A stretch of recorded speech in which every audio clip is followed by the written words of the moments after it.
बड़ी खबर, जंग के बीच इजरायली पीएम नेतन्याहू का बड़ा बयान। ये बड़ा बयान सामने आ रहा है नेतन्याहू का कि लेबनान में कोई सीजफायर नहीं है, हिजबुल्लाह पर हमले जारी रहेंगे।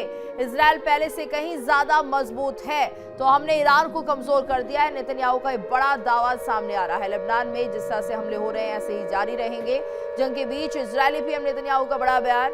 ईरान ने जिस तरह से विरोध किया लेबनान में हुई कार्रवाई का, उसको लेकर अब साफ कर दिया है नेतन्याहू ने, कोई सीजफायर नहीं होगा लेबनान में, हिजबुल्लाह पर हमले जारी रहेंगे और इजरायल पहले से कहीं ज्यादा मजबूत है।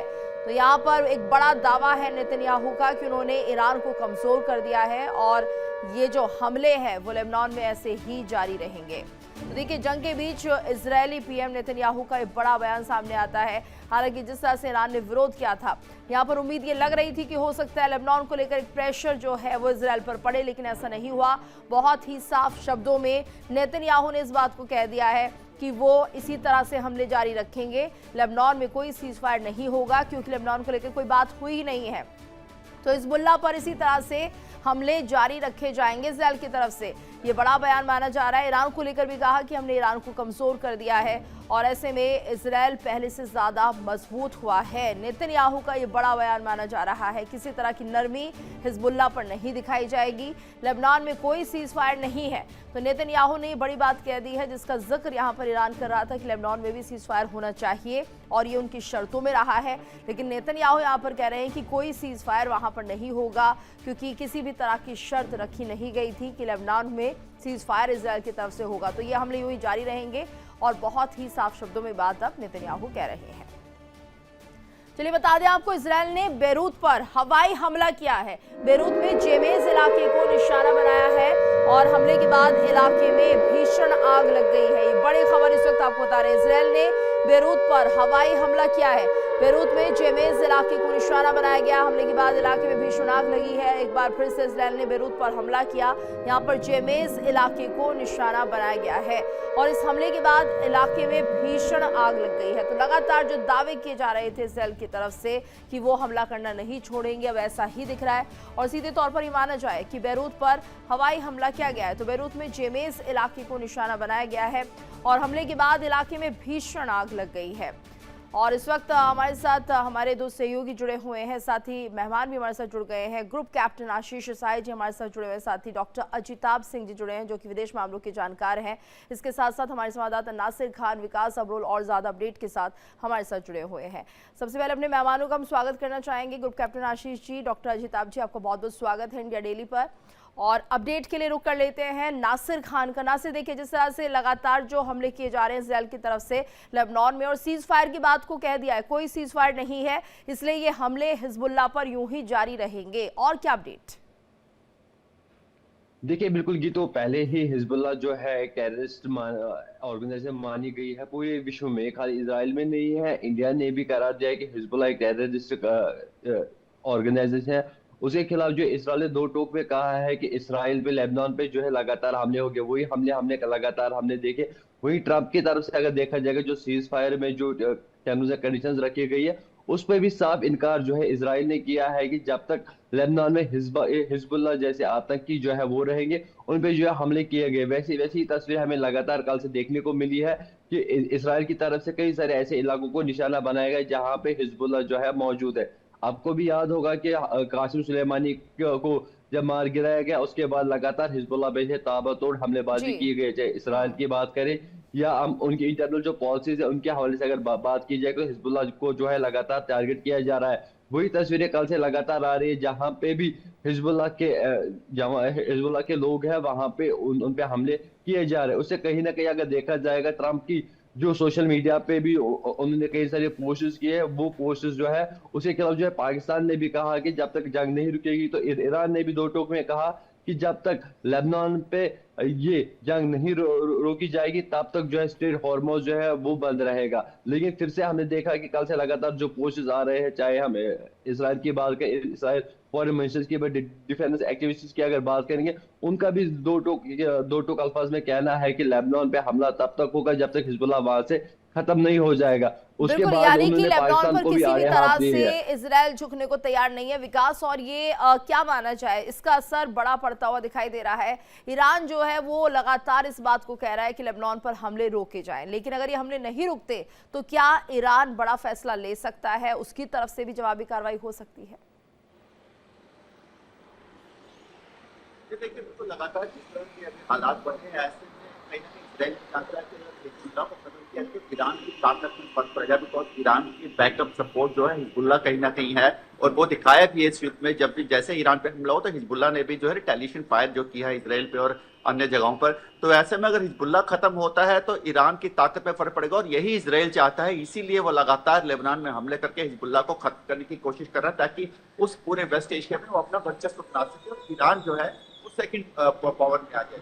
इसी के चलते वो इस पे रुकेगा नहीं, वो लगातार हमले जी, कर ठीक रहा है, है। यानी कि बहुत साफ शब्दों में ईरान ने यहाँ पर ये भी कह दिया है। जी बिल्कुल, विकास बने रहेगा हमारे साथ।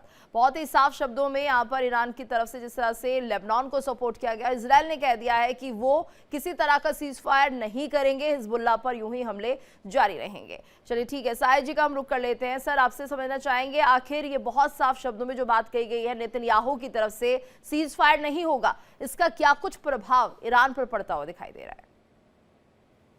ये तो इनको अलग अलग चैप्टर्स में समझना पड़ेगा। पहला चैप्टर जो नेतन्याहू का बयान, जेडी वांस का बयान कि Lebanon Israel conflict Iran Israel America के कन्फ्लिक्ट से अलग है, और इसलिए ईरान अमेरिका और इजराइल का सीज फायर डील, उसमें लेबनान की बात नहीं हो।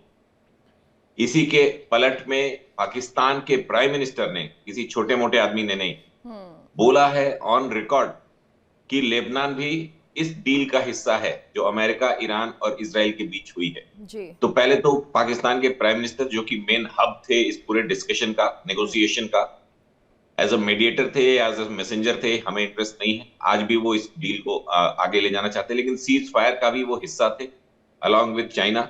तो उनको अपने को क्लैरिफिकेशन देना चाहिए कि उनकी क्या बात हुई है, क्योंकि उनके अपने साथी दूसरी बात कर रहे हैं, वो दूसरी बात कर रहे हैं। अमेरिका कुछ कह रहा है, पाकिस्तान कुछ कह रहा है, एक क्लैरिफिकेशन चाहिए। ईरान ने पिछले 36 घंटों में मैच्योरिटी दिखाई कि उसने सिर्फ, आईआरजीसी ने भी सिर्फ बातों से ऑब्जेक्शन क्रिएट करी है कि लेबनान पे इजराइल हमले बंद करे, लेकिन इस हमले के जवाब में ईरान ने इजराइल के ऊपर हमले 36 घंटों से नहीं किए, बल्कि बीच में कुवैत में एक मिसाइल गिरी थी पिछले, अगर 24 घंटों की बात करें तो उस पे भी आईआरजीसी ने क्लियर किया कि ये हमला हमारी तरफ से नहीं हुआ है। वो ब्लेम कर रहे हैं कि इजराइल या अमेरिका किसी की मिसाइल गिरी है या ड्रोन गिरा है, जो भी है। तो दे आर मैच्योर्ड। अभी पिछले 24 घंटों में उन्होंने मैच्योरिटी दिखाई है। मेरा पर्सनल एनालिसिस ये है कि इजराइल वर्सेस लेबनान में लेबनान की गवर्नमेंट भी, गीतू जी, ये नहीं कह रही है कि हमें कोई बहुत ज्यादा परेशानी है, वो कह रहे हैं इसको सेटल किया जाए। वो हमास को भी, लेबनान की खुद की गवर्नमेंट हमास को डिसआर्म करने के लिए कह रही है। हाँ, कल उन्होंने यूनाइटेड नेशन सिक्योरिटी काउंसिल में एक ऑब्जेक्शन रेज करी है, सिर्फ वेडनेसडे के इजराइल के हमले के खिलाफ, कि इजराइल का एक मेजर हमला जो हुआ है लेबनान में, जिसमें बहुत लोग अनफॉर्चुनेटली मारे गए, इस सिंगल पॉइंट पे एक ऑब्जेक्शन रेज करी है यूनाइटेड नेशन सिक्योरिटी काउंसिल में लेबनान की गवर्नमेंट ने। तो आप इस बात को समझें कि लेबनान की अपनी गवर्नमेंट भी हमास के मिलिट्री विंग, हमास की पॉलिटिकल विंग लेबनान की गवर्नमेंट में एक हिस्सा है, 18% सीट्स उनके पास हैं। लेकिन हमास की मिलिट्री विंग, जो कि एक आतंकवादी संस्था है ग्लोबली, उससे लेबनान की खुद की गवर्नमेंट परेशान है, लेकिन वो अपनी आर्मी को इस हमास के मिलिट्री विंग के खिलाफ यूज नहीं कर पाते हैं अभी तक, क्योंकि ईरान की तरफ से हमास के मिलिट्री विंग, आतंकवादी विंग को लगातार हार्डवेयर सप्लाई होता है। इसलिए लेबनान की गवर्नमेंट ने हमास को बोला है कि वो इस तरह के हमले इजराइल पे ना करे। साथ के साथ उन्होंने इजराइल को भी ऑफिशियली कहा है कि आप हमास पे के बहाने लेबनान पे हमले रोक दें। बहुत ही बैलेंस्ड अप्रोच है। नेतन्याहू का अपना एक अप्रोच है कि हम जब तक हमास को खत्म नहीं करेंगे। अब अनफॉर्चुनेटली हमास बेरूत में या सदर्न लेबनान में हर जगह सिर्फ सिविलियन इलाकों से हमले करता है, तो आईडीएफ के पास कोई ऑप्शन नहीं है। अगर उनको हमास के लीडरशिप को, मिलिट्री विंग की लीडरशिप को खत्म करना है तो उनको इन सिविलियन इलाकों में हमले करने पड़ेंगे। हालांकि वो कोशिश करते हैं कि इन हमलों को जितना सर्जिकल रखा जाए, जितना पिन पॉइंटेड, कि सिर्फ हमास, लेकिन कल का हमला, परसों का, बहुत अनफॉर्चुनेट है, उसमें बहुत सिविलियंस मरे हैं। बहुत सिविलियंस मारे गए हैं, तकरीबन 300 का आंकड़ा निकलकर सामने आ रहा है, इससे ज्यादा भी हो सकता है। बने रहिएगा हमारे साथ। एक बड़ी खबर अपने दर्शकों को हम बता दें, हॉर्मुज़ स्ट्रेट से जुड़ी बड़ी खबर सामने आ रही है। ईरान का बड़ा बयान इस पर, हॉर्मुज़ स्ट्रेट पर अब नए प्रबंधन के अधीन हो चुका है। मुस्तफा कह रहे हैं कि अब हॉर्मुज़ स्ट्रेट नए प्रबंधन के अधीन है, हर नुकसान की भरपाई दुश्मन करेगा और हम अपने अधिकारों का त्याग नहीं करेंगे। तो कोई भी नुकसान हॉर्मुज़ स्ट्रेट पर होता है तो अब उसकी जो भरपाई है वो दुश्मन ही करेगा, हर नुकसान की भरपाई दुश्मन करेगा और हम अपने अधिकारों का त्याग नहीं करेंगे। बड़ा बयान है ये मुस्तफा खamenei का, जिस तरह से सामने आया है हॉर्मुज़ स्ट्रेट को लेकर कि अब नए मैनेजमेंट के अधीन हॉर्मुज़ स्ट्रेट हो गया है। वहां का नुकसान अगर होता है तो जिसने ये नुकसान किया है वो भरपाई करेगा, यानी हर नुकसान की भरपाई अब दुश्मन करेगा। डॉक्टर अजिताभ जी का रुख कर लेते हैं। अजिताभ सर, आपसे भी हम समझना चाहेंगे ये जो नए नियम बन रहे हैं हॉर्मुज़ स्ट्रेट को लेकर, ये किस तरह के रहेंगे और यहाँ पर दुश्मन भरपाई क्या वाकई कर पाएगा, और अगर ऐसा नहीं होता है तो फिर क्या विकल्प है?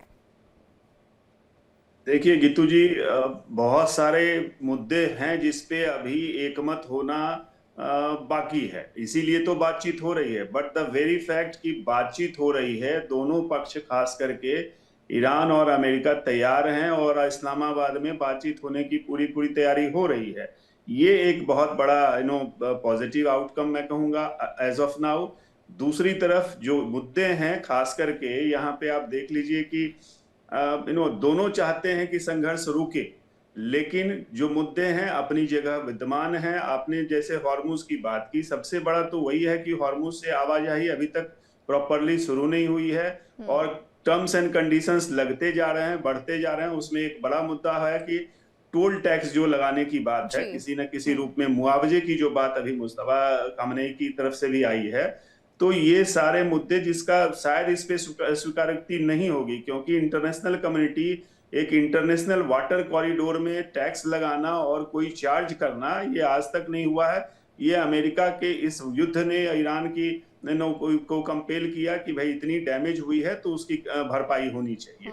दूसरी तरफ पाकिस्तान की क्रेडिबिलिटी भी यहाँ, जहाँ ये इतना बड़ा एक जो सीज फायर की बातचीत होने जा रही है, उसकी क्रेडिबिलिटी भी क्वेश्चन मार्क है। सोचिए वहां पे कोई अमेरिका का मतलब एम्बेसडर अभी है ही नहीं वहां पे। ऐसी जगह बात ही हो रही है जहां पे एम्बेसडर नहीं है अमेरिका का। वहां अमेरिका के लास्ट जो राष्ट्रपति विजिट किए हैं वो 2006 में, लास्ट जो वाइस प्रेसिडेंट वहां विजिट किया है पाकिस्तान वो 2011 में। 2011 के बाद से कोई राष्ट्रपति या उपराष्ट्रपति तो पाकिस्तान पे जो भरोसा अमेरिका का है वो भी अपनी जगह थोड़ी सी उस पे भी शंका है। दूसरी तरफ इजराइल के साथ पाकिस्तान का तो कोई रिलेशन ही नहीं है, ये भी आप देखने की बात है।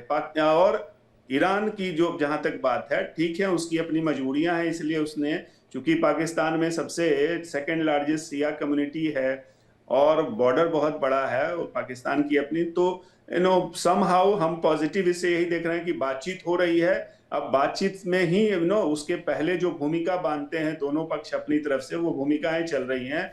लेबनान में अटैक ये सबसे गंभीर मुद्दा है जिस पे ईरान टिका हुआ है। लेट्स सी कि ये बातचीत होगी तो निश्चित रूप से वो धीरे धीरे छट के आएगी बातें और दोनों पक्ष फिर अपनी बात रख के आगे बढ़ेंगे। तो मुझे लगता है बातचीत होने के पूरे आसार दिख रहे हैं और इसका इम्पैक्ट अच्छा ही होगा, ऐसी हमारी उम्मीद है। जी, चलिए उम्मीद कर सकते हैं, लेकिन फिलहाल ऐसे हालात बनते हुए नहीं दिख रहे हैं साहिल सर, क्योंकि अगर बातचीत से चीजें सुलझनी होती तो अब तक कुछ रास्ता जरूर निकलता, लेकिन यहाँ पर ऐसा लग रहा है कि सबको अपना वर्चस्व दिखाना है। ईरान पीछे नहीं हटना चाहता और अमेरिका का तो अपना एक मोटिव है ही है, लेकिन इसमें हॉर्मुज़ स्ट्रेट को लेकर जिस तरह की टोल टैक्स की बात की जा रही है और अब ये भी कहा जा रहा है कि दुश्मन ही भरपाई करेगा नुकसान की, ये कितना प्रैक्टिकल है, कितना संभव हो पाएगा और उसके बाद क्या कुछ आप देख रहे हैं कॉन्सिक्वेंसेज होने जा रहे हैं। टोल टैक्स अगर देना पड़ेगा तो जाहिर सी बात एक बड़ा भार किसी भी देश पर पड़ेगा जो इस रास्ते से निकलेगा, और जब बाकी देश भी फिर इसी रास्ते पर चलेंगे कि अगर उनके सीमा के अंदर कोई भी समुद्र है तो समुद्री रास्ते पर वो भी टोल टैक्स लगाएंगे। ये तो एक तो ये बहुत ही गलत ग्लोबल प्रेसिडेंस सेट करेगा। अगर हॉर्मुज से गुजरने वाले कमर्शियल शिप्स को, मैं 1 मिनट को ये मान सकता हूं कि ईरान वहां से गुजरने वाले नॉन कमर्शियल शिप्स या मिलिट्री शिप्स को किसी किस्म का मॉनिटरिंग स्टैब्लिश कर ले, क्योंकि वो उनकी सिक्योरिटी का बहुत करीब से गुजरते हैं ये शिप्स। तो वो 2 भागों में इसको बांट सकते हैं, लेकिन कमर्शियल शिप्स के कंट्रोल या मैनेजमेंट में किसी किस्म की ईरान की हिस्सेदारी एक बहुत गलत ग्लोबल ट्रेंड सेट करेगा। हमें अगर नेगोशिएशन टीम को ये बताना था, अमेरिका और पाकिस्तान की, तो ये बताना था कि वॉर चलना बेहतर है बनस्पत ईरान के हॉर्मुज कंट्रोल के मुकाबले में। Let the war go on for some more time. लेकिन ईरान को नई परमिशन मिलनी चाहिए ब्लैकमेलिंग की पूरी दुनिया के एनर्जी सप्लाई की, और उस हिसाब से अपना इंफ्रास्ट्रक्चर रीबिल्ड करने के लिए उनको कुछ कंपनसेशन चाहिए, तो उनको डायरेक्टली अमेरिका और इजराइल से बात करनी चाहिए। व्हाई शुड इंडिया पे, चाइना क्यों पे करे, यूरोप क्यों पे करे? ईरान और अमेरिका के युद्ध में ईरान तहस नहस हुआ है, उसके लिए उनको पैसे चाहिए, उसके लिए ग्लोब से क्यों पैसे लें? बिल्कुल, वर्ल्ड बैंक के पास जाओ, IMF के पास जाओ, यूनाइटेड नेशंस के पास जाओ। लेकिन ये दादागिरी कि हम यहाँ पे रोक के इनसे टोल टैक्स वसूल, एकदम violation, gross violation of international maritime laws, जो तो ये नहीं एग्री करना चाहिए। पहली बात, आज की बातचीत का सारा मुद्दा इसी में इंसर्कल करेगा, क्योंकि इसमें दिक्कत की बात की तो ये है कि अमेरिका का इंटरेस्ट है। हो सकता है कि कल को आप ये सुने कि अमेरिका और ईरान ज्वाइंटली हॉर्मुज को मैनेज करेंगे और वहां से कुछ पैसे, बिजनेसमैन के अलावा कुछ नहीं है ट्रंप, उसको सिर्फ पैसे से मतलब है। उसने अपने देश को बर्बाद कर दिया, अपने अंतरराष्ट्रीय रिश्तों को खत्म कर दिया 1.25 साल के अंदर। हर दोस्त से दुश्मनी, दुश्मनों से तो दुश्मनी थी ही, किसी का अपना नहीं रहा। तो अब उसका इंटरेस्ट है कि हॉर्मुज में भागते भूत की जो कहावत है कि उसमें ईरान के साथ मिलकर अमेरिका और ईरान वहां से टोल। ओमान ने मना कर दिया। ईरान ने 2 हफ्ते तक ओमान के साथ एक प्रोटोकॉल एस्टैब्लिश करने की कोशिश की कि इधर साउथ में ओमान है, नॉर्थ में ईरान है हॉर्मुज के। उन दोनों ने 20 दिनों तक बात की कि हम दोनों मिलके यहाँ पे कुछ ऐसा करते हैं कि कितने पैसे लेंगे, कहाँ चेक पॉइंट्स होंगे। लेकिन Oman walked out of it कि नहीं, हमको पैसे से मतलब नहीं है, हम सेफली शिप को गुजारने की बात कर रहे थे। उसके बाद IRGC, जिनकी माली हालत बहुत खराब है, तो उन्होंने एक बढ़िया रास्ता निकाला कि यहाँ से कमा लो, क्योंकि और कहीं से पैसे आते नहीं दिख रहे। तो ये बहुत ही कॉम्प्लेक्स सिचुएशन है, लेकिन वर्ल्ड ऑर्डर के लिए ये बहुत जरूरी होगा कि अगले आने वाले दिनों में, आज कल परसों जो बातें होंगी दोनों पार्टीज के बीच में, ईरान और अमेरिका के बीच में, उसमें हॉर्मुज का कंट्रोल या हॉर्मुज का मैनेजमेंट भी ईरान के हाथ में ना दिया जाए। जी बिल्कुल, बहुत बड़ी बात है। और इस वक्त एक और बड़ी खबर आ रही है, यूरोप से अमेरिकी सेना हटाने पर बड़ा दावा किया जा रहा है। यूरोप से सेना हटाने पर विचार कर रहे हैं ट्रंप, ये बड़ी खबर। यूरोप में बदल सकते हैं सुरक्षा समीकरण, तो कुछ अमेरिकी सैनिकों को वापस बुला सकते हैं ट्रंप। ये बड़ी खबर इस वक्त आ रही है यूरोप से जुड़ी हुई, जहां पर अमेरिकी सेना को हटाने की बात की जा रही है। तो यूरोप से सेना हटाने पर ट्रंप विचार कर रहे हैं। यूरोप में बदल सकते हैं सुरक्षा समीकरण, कुछ अमेरिकी सैनिकों को वापस भी बुला सकते हैं ट्रंप। ये बड़ी जानकारी इस वक्त सामने आ रही है। यूरोप में से अमेरिका सेना को हटाने पर विचार कर रहा है। यूरोप से सेना हटाने पर ट्रंप की बड़ी बात सामने आ रही है। यूरोप में अब सुरक्षा समीकरण बदल सकते हैं, कुछ अमेरिकी सैनिकों को वापस बुला सकते हैं ट्रंप। बड़ा फैसला ही ट्रंप का देखने को मिल रहा है कि यूरोप से अमेरिकी सेना को हटाया जा सकता है, जिससे कि सुरक्षा समीकरण बदलते हुए दिखाई देंगे। और एक बार फिर शुरू कर लेते हैं, हमारे साथ संवाददाता जुड़े हुए हैं नासिर। देखिए, जिस तरह से ट्रंप यहाँ पर बात कर रहे हैं कि यूरोप में जो अमेरिकी सेना है उन्हें हटाया जाएगा, किस तरीके से यहाँ पर सुरक्षा समीकरण बदलते हुए दिखाई देंगे, क्या अपडेट मिल रहा है? देखिए, बिल्कुल कि तो अमेरिका की तरफ से कई सारे दावे किए गए हैं कि देखिए, सोशल मीडिया पे कई सारे पोस्ट पहले ट्रंप की तरफ से जो सामने आए, चाहे जो ईरान के बीच में वॉर थे उसमें कई सारे पोस्ट जो देखने को मिले, जो ऑन ग्राउंड जो है उसकी रियलिटी जब चेक की तो वो बिल्कुल फुटेल सामने आए। उसके बाद आज फिर से एक दावा किया जा रहा है कि यूरोप से जो है अमेरिकन फौजेस जो सोल्जर्स है उनको वापस, कुछ फौजों को वापस बुलाया जाएगा। देखिए, तब तक ये चीज मानी नहीं जाएगी। इससे पहले भी कई सारे पोस्टर्स देखे जो ऑन ग्राउंड, मैंने पहले ही कहा कि जो फुटेज देखने को मिले। देखिए, जब तक ग्राउंड इंप्लीमेंट इस चीज का नहीं होगा तब तक ट्रंप का कोई भरोसा है नहीं, कोई भी इस चीज का भरोसा नहीं कर रहा है। आपने लगातार देखा कि ईरान और US और इसराइल के बीच जितनी देर वॉर चला, और तब तक ट्रंप ने जो है कितनी बार जो है सोशल मीडिया पे पोस्ट किए कि ऐसी बात हुई है कि हमने ऐसा किया, हमने पूरी ईरान पे यानी आप कह रहे हैं भरोसा नहीं किया जा सकता ट्रंप के किसी भी बयान का। लेकिन यहाँ पर समझना होगा डॉक्टर अजिताभ कि आखिर ये फैसला क्यों लिया जा रहा है यूरोप में, जो ये फैसला ट्रंप ले रहे हैं क्या उन्हें अपने सैनिक चाहिए या यहाँ पर वो सुरक्षा देना नहीं चाहते हैं? कुछ ऐसे देश थे जो कि ट्रंप का साथ नहीं दे रहे थे, जिसके चलते सुरक्षा समीकरणों में बदलाव होना जरूरी है, ऐसा ट्रंप सोचते हैं। क्या लगता है आपको?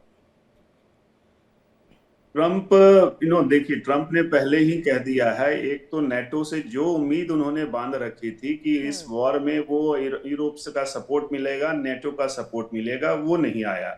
खुल के नेटो ने बोला, यूरोप ने बोला, this is not our war, ये अमेरिका का वॉर है, ये ईरान अपना जाने, अमेरिका जाने, या इजराइल का वॉर है। दूसरी तरफ उन्होंने बार बार जोर दे के कोशिश की कि नेटो के देश, यूरोप के देश अपनी जो डिफेंस स्पेंडिंग है वो बढ़ाएं। उस पे भी बहुत ज्यादा कंक्रीट अभी तक काम नहीं हुआ है। और नेटो बार बार जो वो कह रहे हैं कि भाई नेटो को अमेरिका की जरूरत, कितनी जरूरत है ये भी पता है, पूरी दुनिया को पता है कि नेटो के लिए अमेरिका की कितनी अहमियत है, या एंड वाइस वर्सा। तो बहुत सारे ऐसे मुद्दे हैं जिसपे डिफरेंसेस बढ़ती ही जा रही है। इस बीच आप देखिए, राष्ट्रपति ट्रंप को मैं कहूंगा he is a man in A Hari.